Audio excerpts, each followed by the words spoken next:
Thanks for tuning in to the Marvel Movie Minute. Want to skip those pesky ads and get early access? Become a member at truestory.fm/join and discover all the other great perks that come with it.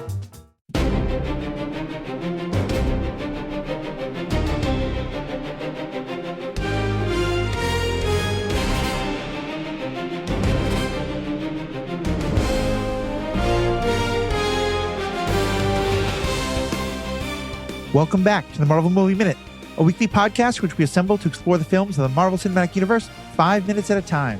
In this, our 9th season, we're looking at Captain America, the Winter Soldier. I'm Matthew Fox.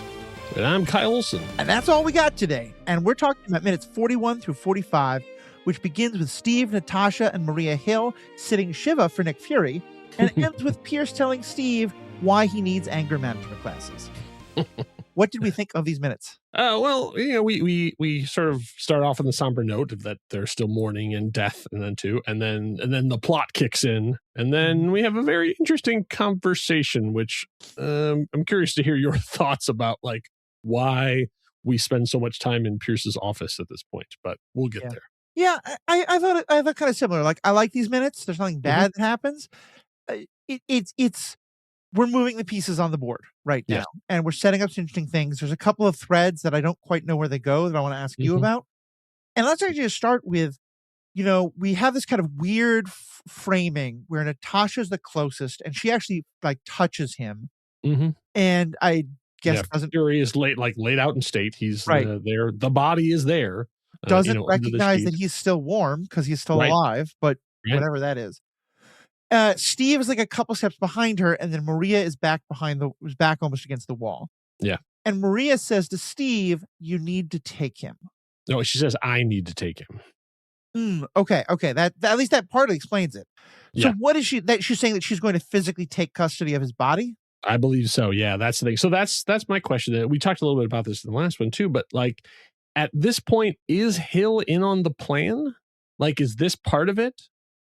That like this was their protocol they had set up, that they would have a fake doctor that would pronounce him dead because he took the drugs, and then she takes the body because then she gives him the antidote or whatever that brings him back. That would seem to make the most sense. Yeah. Particularly because from everything we've seen, I think that of these three, and really of everyone in S.H.I.E.L.D., Maria Hill is far and away the person Nick Fury is going to trust the most, the person he works the closest with, the person he is most connected to. Everyone else is kind of doing their own thing and is partnering with him in some way or another. And Natasha, I think, works for him more than Steve does. Yeah. But Natasha's still got her own agendas. Natasha goes out on her own. Maria Hill is the, like, you know, his girl Friday. Yeah. She's the ride or die. Yeah.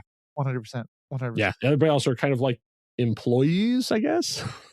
And then she is the right hand. So if anyone who's worked in any office setting knows, the power is in the secretary, not who's ever in the big office. Yeah. And so true. Maria Hill is the one who knows where all the way, because she's the one who was carrying the shovel probably most of the time that they were buried. I think it's very true. Very true. So Natasha starts to walk out of the room, and Steve calls out for her. Yeah. And she keeps going, and he calls after her again, and she turns around and says, Why was Nick in your apartment? Yeah. Why was Steve calling after her? What was he going to say to her? Do you think he was just trying to comfort her and like be a good guy? What was happening there? Yeah, that's a question. Maybe even to talk about sort of whatever this weird thing is.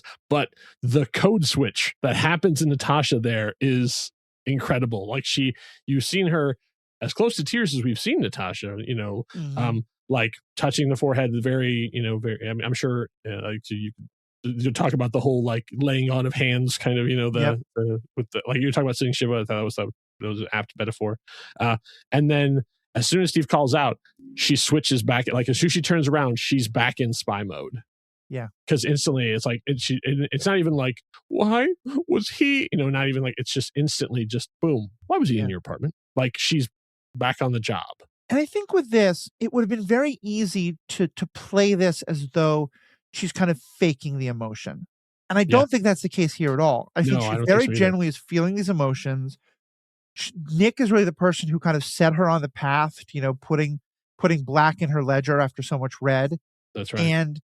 And yet that's just how good she is, that she's able to say, like, this is the space in which I can feel my emotions, and now I need to close that door and be a professional again. Yeah, that's the sort of the Black Widow, I guess, of it. That sort of Natasha was there, and now she's like put the armor back on, and right. That so this is her default mode is this sort of like, cool, like it has everything put together, has all the answers, is wink and a nod kind of thing, and that's she shifts right back into that mode, and then all of a sudden now he's on the defensive too, because I think that's the moment where she sees Steve's about to lie to me. Yeah, very much so. But and I think this sets up something. Doesn't really lie. Everybody keeps saying that to him, but like he really doesn't know why Nick was there. I mean, Nick said more than he's revealing. Yes, I think Nick's. He could have said something like, well, first of all, like Nick had already been attacked, which I don't know if other people know. It was such a public hit that I can't imagine it didn't make the news. But we don't know, was he already on the run? But I think Steve could have said, he was looking for a safe place. He could have said, he told me his wife left him or kicked him out, which we all know was nonsense, but that could have happened. To me, though, just backing up a bit, I think this moment, it plays into something we've been talking about for the last couple of weeks of this is the movie that really shows the difference between being a soldier and being a spy. Yeah. And this is the movie where, among other things, Steve becomes a spy. And I think part of this is about Natasha teaching him that. Not that she's trying to teach him directly, but like what a soldier just has their emotions on their sleeve. I'm angry, I'm going to go on the battlefield, I'm going to fight. There's no subterfuge. Right. Natasha has to turn her emotions on and off like that.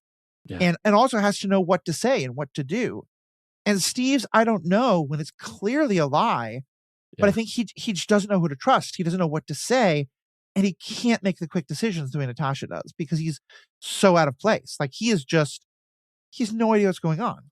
Yeah, and he's still following Fury's mandate. Like, don't trust anyone, and that includes. And now he's trying to figure out: does that include Natasha? Like, does that include Hill? Like, do you mean everybody? Everybody? Yeah. So he is definitely reeling at this point. Like, doesn't know exactly what he's supposed to reveal or not reveal. I think you're right. And so then, of course, Rumlow comes to break it up, saying we need to separate. We need you back at S.H.I.E.L.D. Yeah. And he says, give me a minute. And Rumlow's like, no, we need to write back now. Do you think that there's some level of wanting to separate Steve and Natasha? Because that's what it felt like to me. Of like, we don't want these two comparing notes. Yeah, exactly. I think that's part of it too, because they know Natasha's not in on the plan or whatever too. Right. So the more that they sort of get together and start, and then, from them, theoretically, they could then call the other Avengers. Like the chances are she's got, she was a spy in Tony Stark's house for a long time. So like it's very possible they have them on speed dial. So it's like the last thing they want at this point, this day of all days, is the Avengers in town. Yeah. So getting two of them together is bad enough, much less, when the phone tree starts. So I think that's part of it too. But you also then get to see a little bit of the antagonism that we're going to see between Rumlow and Cap. Like so far, he's been just like, hey, I'm happy to be the grunt standing next to Captain America. But now we're starting to see a little bit more like, oh, there's a little bit of animosity brewing between those two. Because at this point, Rumlow probably has his next set of orders. Because I would imagine at this point, like the plan is in motion. Like get Cap back here because, like, what we're going to see in the next set of minutes, the elevator ride from hell, is definitely already in the works. Right. So I think there's a feeling of, and we'll talk about this in a few minutes when we get to it, but then a lot more next week, as you said. I think there is a genuine feeling of that Pierce might be able to convince him. Yeah, but that's what I want to talk about that when we get to that into that meeting. So what's going on there? But before that happens, then he has to figure out. He realizes that if he's going back to command, chances are things aren't going to go great, and he'll probably be searched. And he's got this drive that Fury, in his mind, died for. So what's he going to do with it? And so I think it's a nice little piece of editing they do together. They don't show him putting it in. It's sort of like to the side, you see a vending machine is open, and then when he goes and starts walking away, and they cut back to the vending machine, and there's a close up, and behind the Hubba Bubba, there's the thumb drive. Yeah, I thought that was a nice touch, and I don't know if this is intentional, but I think Hubba Bubba is a gum company that's been around since World War II. Not that far. They came out in 1979. Okay. Their mascot was the Gumfighter. It was a whole Western thing, and their catchphrase was "Big bubbles, no troubles." I like it. I mean, that could be an Avenger in like Avengers 23, but we're not quite there yet. Once we've worked our way through down the roster. Yeah. So we get one of my favorite moments next, because we get a moment of Cap being kind of obnoxious and kind of annoyed. Yeah. Where, we come across him and he's talking to, what name is she going by now? That was Sharon Carter, Agent 13. I guess Agent whatever 13? you want to. Yeah, because I think she hasn't said Carter yet by any means. No. And she's talking to Pierce, and Pierce is kind of briefing her, and she's looking upset, and then she's walking away, and Cap's walking towards that Pierce, and she just says Captain Rogers, like kind of acknowledging that now she sees him as not a neighbor, but as a military person, and so she can use his proper title. And he says with probably the most bitterness until he's talking to Tony in Civil War. Yeah. She says, Captain Rogers, and he goes, neighbor. Like, and doesn't even make eye contact with her. I was like, no eye contact, just like, I am calling you out. Cold. You were lying to me. That is not okay. That's the cattiest we've ever seen Cap. Yeah. I was like, oh. What do you think has him so upset about that? I think it's he's being betrayed all over the place, and now to find out that, like, hey, this pretty girl that was my neighbor and I thought I was sort of vibing with was also a spy and spying on me from them too. I think she's the only like subordinate in this whole thing, so it's like the only one he can kind of take out his frustration of the situation out on, because he's about to go into a high profile meeting with someone who's outranks him, because he's still Captain America, and this person is above him, but she's below, so he can be a little bit more like pulling rank almost. I think that's true, and I think that there's just she really got him, and it's funny because she didn't do anything to put him in danger or anything like that. She's done nothing like that. He's been as we know, a professional doing exactly what she was hired to do. What she did was make him be vulnerable. Yeah. In that, of course, after everything that happened with, the woman he fell in love with, Carter, that this is the first time, and it's, with some probing from Natasha, that he's like, hey, would you maybe like to come in and have a cup of coffee? And I think there's a real openness there. And I think he just feels really, like you said, betrayed and kind of like almost embarrassed in that way we were taking it on others, because like, he's like, I'm supposed to be able to see through these things. And everyone is hoodwinking me now. Yeah. And it goes along with exactly what you were talking about, that he's bad at this. He's bad at being a spy, because there was a literal spy next door and he had no idea. Yeah, exactly. So just another thing to like keep him off kilter and out of focus. So then then he goes and meets Pierce, and we find out then that he had not met Pierce before. So this is with like established that it wasn't like, oh, this is somebody in the regular chain of command. This is someone who Nick reported to, but Cap had never met. Right. And which is kind of actually surprising to me, that sort of that Pierce wouldn't make a deal to go do it, but maybe that was also part of the plan. I don't know, but it's a genuine sort of like meeting of peers here. Pierce is a member of the council, but he's not like that president. He doesn't hold an official role with S.H.I.E.L.D. beyond that, as far as I know. So I feel like it's that kind of like, I have a boss, and that boss might report to my CEO, but I'm probably not going to meet the CEO unless something special happens. Right. But yeah, Steve is pretty special. So yeah, it's probably a little bit significant there for sure. Yeah. And then he says that his his grandfather, his father was in the 101, which is talking about the 101st Airborne Division, the Screaming Eagles. It was a light infantry division in the United States. Started in 1918, but like it was prominent during World War II. So he was like probably on the beaches at Normandy. Like he was, his father had probably like fought. If it had not met Captain America, then was probably in combat theaters adjacent. And then I think most So- significantly, that was the unit that Cap helped rescue. Yeah. And so he, that's kind of a real way of saying like, yeah, I owe you a debt. You saved my father's life and I wouldn't be here. Well, who knows about timing, but something like that. Right, exactly. Yeah. There's a question of timing here. He then tells this story about how him and Nick first became friends, and it's about Nick directly disobeying his order. Yeah. And, because he thought we could negotiate with the terrorists, Nick decided that we couldn't, did a rescue mission, and it turned out that Nick was right. We couldn't negotiate with them, and so he was right to go through it. And also reveals that he has a daughter who was there Right. and saved because of these actions too. So he has this connection. Right. Just before we get into the actual the meat of that, there's a question of when this took place because they never say. So I sort of went through a bunch of Reddit threads and the timeline, and no one really has been able to pick out exactly when this happened because Captain Marvel happens in 95 and he doesn't talk about any of these things in that, and he seems more junior. He doesn't become director until 97. So people are saying it probably happened in 92. Like this is when that happened. And it sort of led to him being stationed and then being there. But it also could fit otherwise. But somewhere in the mid 90s is what we know this event happens. Well, here's my question. Do we have any reason to believe this event happened? Yeah, I don't know.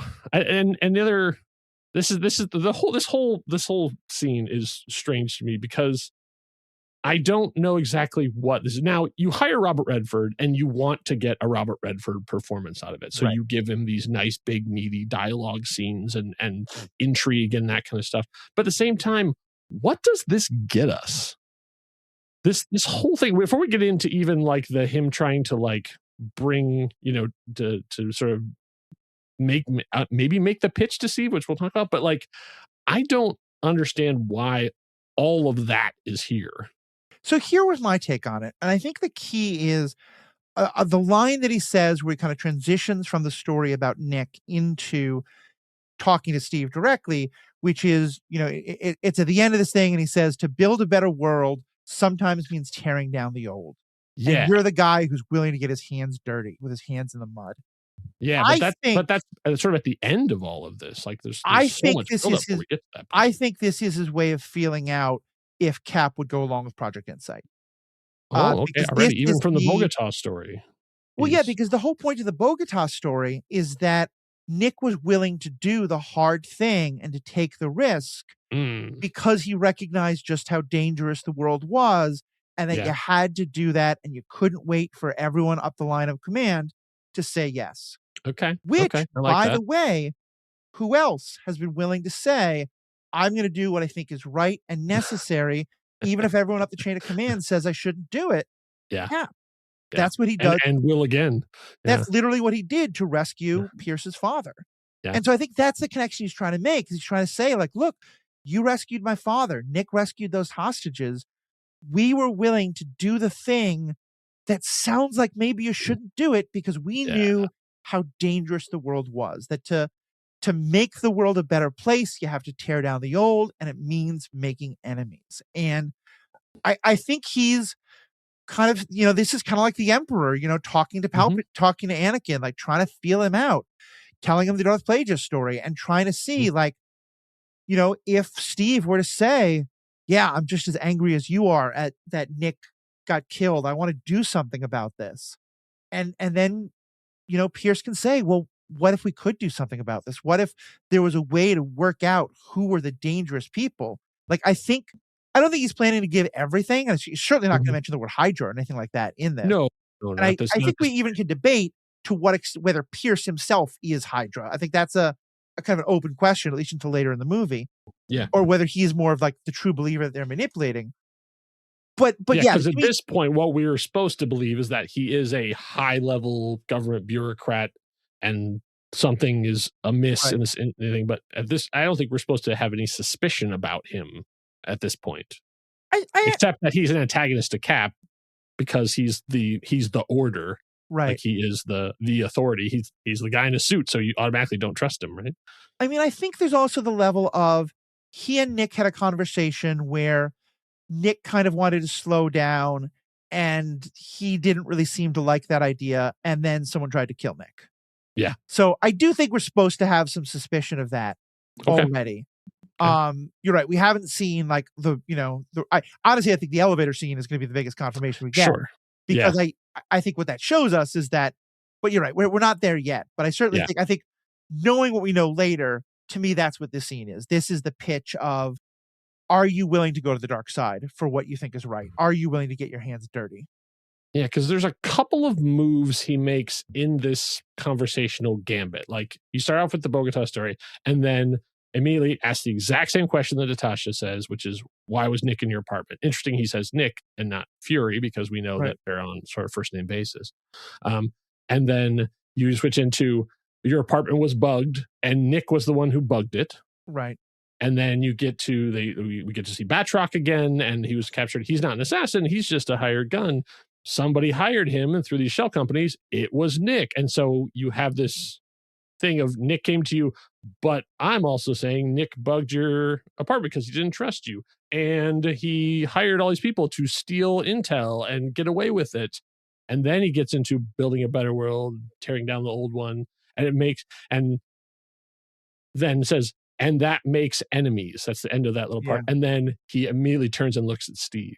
And so knowing now that this is a Hydra agent saying that, like, it makes enemies like you, but he's also saying that there are enemies out there. So that's kind of his pitch. So do you think that this is legitimately him making the pitch to try to see if Steve will come over? I think and I appreciate you reminding me, because I watched these minutes a little bit ago, and I have a very sick kid, so I wasn't able to watch them again right before this. I think it's that, like, he's a good manipulator and he's a good recruiter, and part of a recruitment pitch is reading the person and kind of adjusting on the flow. And I think the first thing he tries is this, like, well, what if actually Nick isn't the person that we believed him to be? And because that's like a classic, like, cult recruitment tactic, or like, fundamentalist church or whatever, is like, you make them question everything that they thought was solid. And then you start to, like, say, but you can trust us.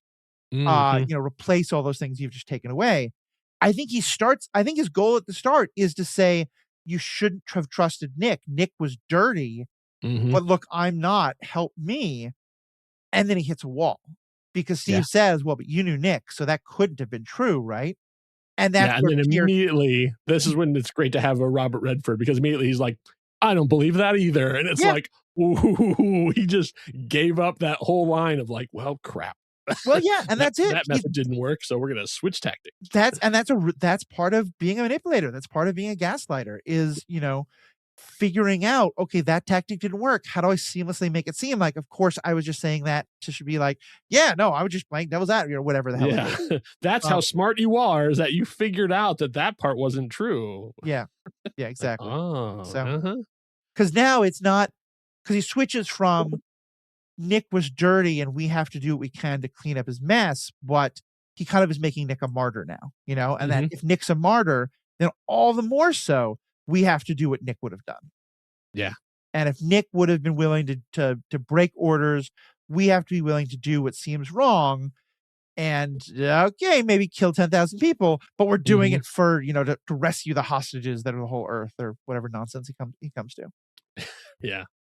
We don't. Unfortunately, it comes to an end before the end of his speech. The last thing he says is, Captain, you were the last one to see Nick alive.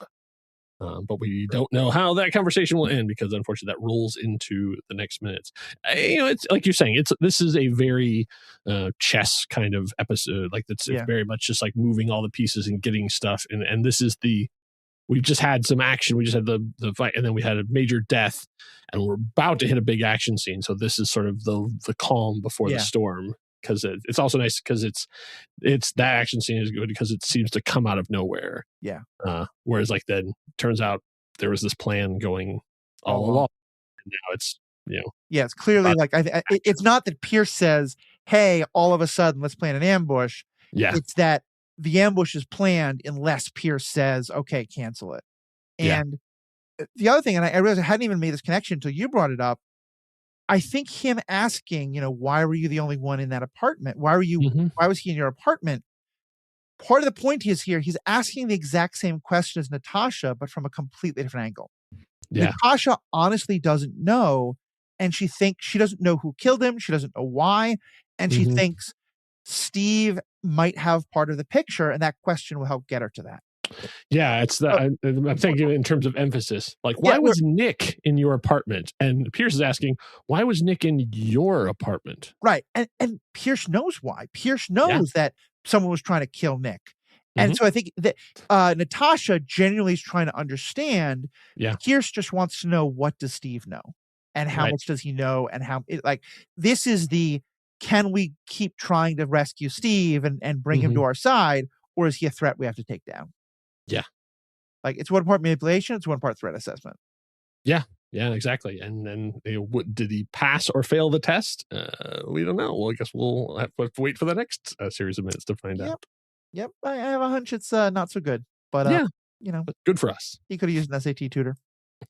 All right. I think that's about it. Anything else for these minutes you want to get in? Oh, actually, I had one question I would ask you. Yeah, go ahead. So they mentioned the name Jacob Beach as part of the kind of like financial chain that leads back to a house that's next to Pierce's mom's house, or Fury's mom's house. It has the same address and stuff too. And obviously there were so many Easter eggs throughout this. Is Jacob Beach a character from the comics or in any other way? No, I couldn't find anything on that. They basically only mentioned it, so it seems like it was a name they just sort of made up on the fly just to have as a red herring.